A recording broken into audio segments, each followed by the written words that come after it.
अस्सलामुअलैकुम वरहमतुल्लाहि वबरकातुहू। तो आज बात करते हैं शिर्क के बारे में। शिर्क आखिर है क्या? शिर्क का लफ्ज़ हमने बार बार सुना है। इसके माने क्या हैं, इससे हम बखूबी वाकिफ़ नहीं हैं। बचपन से ये बात सुनते आए हैं कि अल्लाह एक है, उसका कोई साझा नहीं है, उसके सिवा कोई इबादत के लायक नहीं है, वो वाहिद है, अकेला है। कलिमा तैयब भी इस बात की तरफ इशारा करता है कि अल्लाह के सिवा कोई माबूद नहीं, यानी ला इलाहा इल्लल्लाह, यानी ना है कोई माबूद सिवाय अल्लाह के। मतलब कोई भी माबूद नहीं है, सिर्फ अल्लाह है। लेकिन हम इस बात पर गौर करेंगे कि क्या वाकई हम अल्लाह की वहदानियत को तस्लीम करते हैं? क्या हम दिल से अल्लाह की वहदानियत की तस्दीक करते हैं? क्या हम सिर्फ़ अल्लाह की इबादत करते हैं? इबादत के तरीक़े हैं नज़र, नियाज़, कुर्बानी, हज, सजदा, तवाफ़, दुआ, रुकू, और भी बहुत से तरीक़े हैं, रोज़ा वगैरह। और ये सब इबादत अल्लाह ताला के ही लिए ही मखसूस है, या वाकई ये अल्लाह ताला के लिए है भी या किसी और के लिए है? देखिए, शिर्क की दो किस्में हैं, शिर्क अकबर और शिर्क असगर। शिर्क अकबर मतलब यानी बड़ा शिर्क, और शिर्क असगर मतलब छोटा शिर्क। अल्लाह ताला की ज़ात, इबादत, सिफ़ात में किसी दूसरे को शरीक करना। मतलब कि अल्लाह ताला की जो ज़ात है, इबादत है, सिफ़ात हैं, उसकी अल्लाह ताला की जो सिफ़ात है हमें किसी दूसरे को समझना, वो शिर्क अकबर है। और उस पर अमल करने वाला इस्लाम के दायरे से खारिज हो जाता है। तौबा करे बिना मर जाए तो हमेशा के लिए जहन्नुमी है। जबकि शिर्क असगर जो है, यानी रिया, दिखलावे के लिए कोई नेक काम करना, या अल्लाह के अलावा किसी दूसरे की कसम खाना वगैरह, तो ये शिर्क असगर है। इस पर अमल करने वाला अगर तौबा ना करे तो सख्त सज़ा का मुस्तहिक है, जिसकी सज़ा जब तक अल्लाह चाहे जहन्नुम है। नाउज़ुबिल्लाह। ज़ात में शिर्क करने का मतलब ये है कि अल्लाह को उसकी ज़ात में अकेला, बेमिसाल और ला शरीक ना माना जाए। देखिए, अगर हम किसी की ज़ात में शरीक करें, अल्लाह की ज़ात में शिर्क करने का मतलब क्या है? क्या है इसका मतलब? इसका मतलब यही है कि हम उसको अकेला ना समझें, हम लोगों को उसका साथी समझें कि हाँ, इन लोगों के ज़रिए से अल्लाह ताला हमारी मदद करेगा। हरगिज़ नहीं। ज़ात में शिर्क करने का मतलब ये है कि हम अल्लाह ताला की वहदानियत से इनकार कर रहे हैं। मसला ये समझा जाए कि नाउज़ुबिल्लाह उसकी बीवी और औलाद ये है, या उसके माँ बाप हैं, या कोई उसकी ज़ात का हिस्सेदार है। ये सब अगर समझा जाए, ठीक है, कि उसकी ज़ात का कोई हिस्सेदार है, या कोई हमें औलाद दे सकता है, या कोई हमारी मुश्किल को टाल सकता है। सिफ़ात में शिर्क का मतलब ये है कि जो सिफ़ात अल्लाह ताला के साथ ख़ास है, यानी जो हमें अल्लाह ताला ही के साथ होनी चाहिए, वो किसी दूसरे में मानी जाए। जैसे देखिए, अल्लाह के सिवा, अल्लाह के अलावा कोई दूसरे को नफ़ा या नुकसान का मालिक तसव्वुर करना, यानी कि हम सोचें कि ये हमें नफ़ा नुकसान पहुंचा देगा, ये हमें नफ़ा नुकसान पहुंचा देगा। हरगिज़ नहीं। सिवाय अल्लाह के हमें कोई नफ़ा नुकसान नहीं पहुंचा सकता। इसी तरह से ज़रूरतों को पूरा करने वाला बताना, या दूर या नज़दीक से मदद करने वाला और इल्म गैब का जानने वाला समझना वगैरह। अल्लाह ताला कुरान में फरमाते हैं, सूरा यूसुफ में आयत नंबर 106 में, उनमें से अक्सर लोग बावजूद अल्लाह पर ईमान रखने के भी मुशरिक हैं।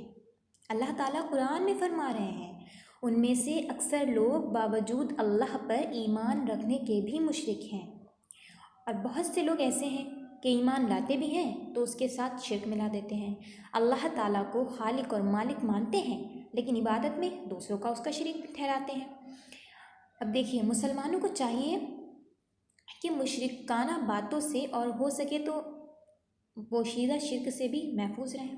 हमें पता भी नहीं चलता और हम शिर्क कर रहे होते हैं, हम सोचते हैं हम ईमान वाले हैं। हरगिज़ नहीं। ईमान वाले होकर भी हम शिर्क कर सकते हैं, क्योंकि कुरान कह रहा है ये। अक्सर लोग देखिए, अल्लाह ताला की कुदरत और ताकत, उसकी निशानियों और नियामतों पर गौर नहीं करते। हम सब कोई गौर नहीं करता। उसकी नियामतें हैं हम पर जो, हम कभी गौर नहीं करते, और कुरान और हदीस को छोड़कर महज अपनी मनमानी करते हैं और बाप दादा के दीन को असल दीन समझते हैं। ऐसे लोगों के बारे में अल्लाह ताला कुरान में फरमाता है, सुनिए, सूरा लुकमान में आयत नंबर 21। और जब उन्हें कहा जाता है कि जो किताब अल्लाह ने नाजिल फरमाई है उसकी पैरवी करो, तो कहते हैं कि हम तो उसकी पैरवी करेंगे जिस पर हमने अपने बाप दादा को पाया है। अल्लाह फरमाते हैं, क्या अगर शैतान उनके बड़ों को दोज़ख के अजाब की तरफ बुलाता हो तब भी ये इन्हीं की पैरवी करेंगे? देखिए अल्लाह ताला कुरान में फरमा रहा है, शिर्क अजीम ख़तरा है और इसी अजीम ख़तरे से वाकिफ़ करवाने के लिए अल्लाह ताला ने हर ज़माने में रसूल और अम्बिया किराम को रवाना करते रहे हैं। जितने भी रसूल आए हैं, जितने भी अम्बिया आए हैं, वो किस लिए आए हैं? वो अल्लाह ताला की तौहीद को बयान करने के लिए आए हैं, ताकि लोग इस अजीम तबाही शिर्क से वाकिफ़ हो जाएं। अल्लाह ताला का इरशाद है कुरान में, अल्लाह के रसूल उनके पास आगे पीछे से आएँ और उन्हें समझाएं कि अल्लाह के सिवा किसी की इबादत ना करो, यानी तौहीद। यही तो तौहीद है कि अल्लाह के सिवा किसी की इबादत नहीं करनी है।